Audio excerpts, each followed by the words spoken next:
updates ng Maton. Yan, trending ngayon ang Maton sa Twitter. Pati sila Maris Racal at Anthony Jennings. May paramdam sila para sa fans nila. Ito yung post ni Anthony Jennings. Kasama niya si Maris Racal. Sabi niya, nakaidlip lang ng konti. Sigising na uli. Kamusta kayo? Ensayo lang muna kami. Sabi ni Maris, day 2. Sabi ni Anthony, nainom mo na ba ang gamot mo? Sabi ni Maris, negative na.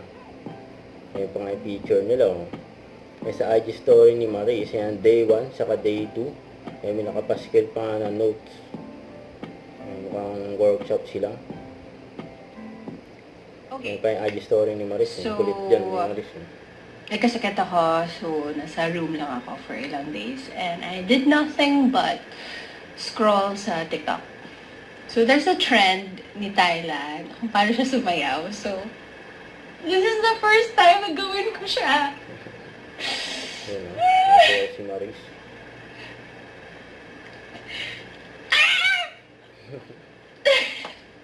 Eh.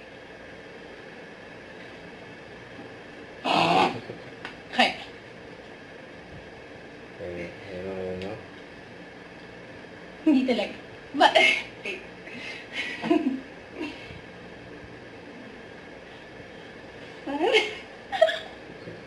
Dami ba si Maris eh. Wala. Wala. Guys, wala. Please. Oh my God. Wala. Bakit kayo ginagawa? Oh my, ew, cringe. Ito yung post ni Maris. Sabi niya, excited for this, yung bida-bida series kasama ang Maton, sila Maris at Anthony. Yan, simula June 14 na yan sa Netflix Philippines, sa YouTube channel, at yung movie ni Maris na Marupok AF, Where is the Lie? Showing exclusively in Ayala Malls and Cinemas on June 19. Yung mga abangan.